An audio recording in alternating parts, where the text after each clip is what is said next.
Brothers and sisters, Jesus in this gospel is saying, I want you to bother me in prayer. Bother me in your prayers. Pester me with your prayers. Keep going. At the beginning of it, it says he told them this parable about the necessity for them to pray always without becoming weary. And why he's doing this is he's on his way to Calvary. He's on his way to die for us. And at the end of it, he talks about the second coming. After his passion, death, and resurrection will come the second coming. The Son of Man comes. When he comes, will he find faith on earth? It's a traditionally held belief from Jewish faith and Christian faith that the age of salvation is preceded by the age of tribulation and trial, a mass apostasy. That means people rejecting God in vast numbers. I think we see some of that. But he gives us the answer to that apostasy or that age of tribulation that is before the age of salvation. He says, pray without ceasing. Keep going. And bother me with your prayers. Pester me with your prayers. And in the first reading, the church gives us also a complementary reading from Exodus, where Moses is another Christ figure, and so is Joshua in the same text.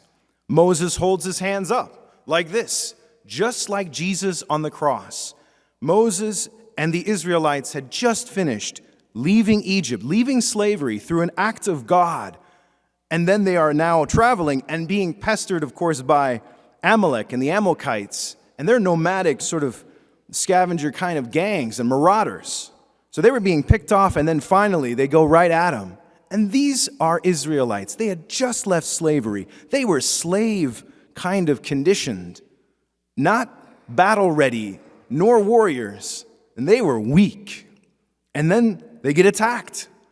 And so Moses is like, we got to pray to God. We are outnumbered, outmatched, outmilitarized. He pulls up his hands, just like Jesus would later on, battling the devil and being victorious over the devil. This is how he stands. And then he starts to get weak. And then, as they're lowered, Amalek prevails over Israel during that time when he gets weak. So Aaron and Hur, two men on either side of Moses, hold up his arms, just as Jesus was flanked by two thieves. And Moses does this on a hill, just like Jesus would climb the hill of Calvary and be crucified for us and be victorious in that way. And Moses also did this in the afternoon, around the same time as Jesus' crucifixion would be. All those parallels show us also that this battle is a battle against evil. And this battle is also the battle of prayer in our own hearts and minds. Because we can easily just skip our prayer. We can always just, I've got some things to do and they got to be done now. I'll skip my prayer time. Whoa. And that starts the ball rolling away from God. But Jesus gives us the image of the persistent widow as the one of prayer. She goes to this judge who had no respect for human beings. He had no fear of God. That means he was living contrary to God's law, because God's law is love God and neighbor. This judge didn't do either of those things. Totally contrary. And the widow just goes after him. And it's funny, the New Testament scriptures were written in Greek. And the Greek there, where the judge says, I shall deliver a just decision for her, lest she finally come and strike me. It's really close to it. The word is hupopiazzo, which actually means, lest she come and give me a black eye. So really, this parable is named, it should be the violent widow, not the persistent widow. The violent widow. She was going after him and pestering him and bothering him. And Jesus says, if we do this in prayer, pestering God, bothering God, he will answer us. And his answer is the best for us, whether it's medicinal or not. And this is what we're called to. And there's lots of ways we can do this in our persistent prayer. We have lots of ways to do this. The Rosary. We are in the month of October, the month of Our Lady of the Rosary, from October 7th, that great feast day of Our Lady of the Rosary.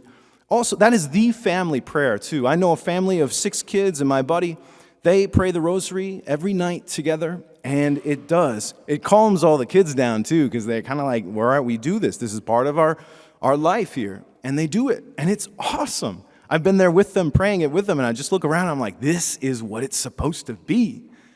And it takes 15 minutes, max. Unless you're really slow and you wander, then it becomes longer. Then there's the Liturgy of the Hours, that prayer book that priests pray and deacons pray. And I know a lot of lay people actually that pray the Liturgy of the Hours as well. There is the scriptures themselves, to read that daily will change the church, will change your lives. Also to pray spontaneously to God. This is something we're not quite comfortable with, some of us, but we should do it. Just a very simple prayer like, Jesus, I'm tired, but I know that you're with me in all of this. It's hard for me to take care of my kids and my spouse, but help me do that better today. And I'm sorry for, coming a little short the other day, and I was snippy with them. I'm sorry, Jesus. Help me to do better. Help me more. And he will. Watch what happens. So a challenge that I issue you, actually, is also to consider adoration in front of the Blessed Sacrament. You've heard me say this before, but I say it again, because it has changed my life. It has changed my life. It has made me love our Lord more than I would if I didn't do it. But Wednesdays, we have a time of exposition of the Blessed Sacrament from 8:30 to 8 p.m. And in front of the Blessed Sacrament, he calms us. He calms all of our anxieties and worries. He increases all the joys we have. This is what he does being in front of him. Fulton Sheen, Bishop Fulton Sheen, he would do a holy hour every day. And they asked him one time, Bishop Sheen, who inspired you to do a holy hour every day like this? Was it St. Therese or was it another saint, St. Francis de Sales maybe? He said, no, it was an 11-year-old girl.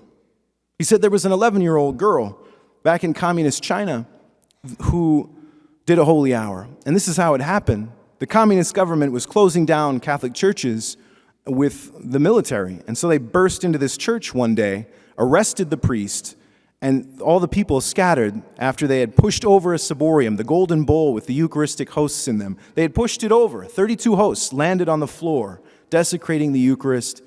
A little girl saw this, and she scattered with her family, but she came back that night. This little 11-year-old girl came back that night when the guard had fallen asleep, because they placed guards at that church to make sure no one celebrated Mass there. They fell asleep during the night, and she came in. And she went up on her hands and knees and knelt in front of those hosts and spent 1 hour of reparation for our Lord there. And at the end of her holy hour, she got down much lower and received a host on her tongue and then went away. And she came back 32 nights in a row doing this same thing. The priest in his rectory, in his house, watched this every single day, every single night when she would come back. And on the last day, when she received the 32nd host on her tongue, she looked up, and the guard had woken up, walked over to her, and with the butt of his gun, beat her to death. Fulton Sheen said, if this little 11-year-old girl has that dedication and love of our Lord, I, as a Catholic bishop, better be doing this. And he traveled a lot and did a lot of talks. If he couldn't get into a church, if it was locked, he would walk behind it and walk around to be as close as he could to that tabernacle. Just think of the time we spend in front of our Lord, the best time we can spend on this earth anywhere. And think about the tabernacle, little box there. We spend, on average, if we made our life expectancy, we will have spent 12 years in front of the television. 12 years of our life in front of the television. What our life would be like if we had spent that amount of time in front of the tabernacle, in front of Jesus in the Blessed Sacrament. Thinking about that, being closer, our deathbed experience would be very different if we had done that. And we still have time. It's never too late to make that change. Let us bother our Lord in our prayer, keeping to it, keeping that iron will. Lord, I desire even to have an iron will if I don't right now. I feel tired and dissipated and fragmented in my life. But I want to adore you and worship you so that you might continue to make me into the saint you call me to. Because in the end, if we get closer to God, our true self will emerge. We won't just become like some random person that's a little weird. We won't lose our personality, but it will become better and sharpened and chiseled into what God intends for it. Let us bother him and pray without ceasing, without becoming weary.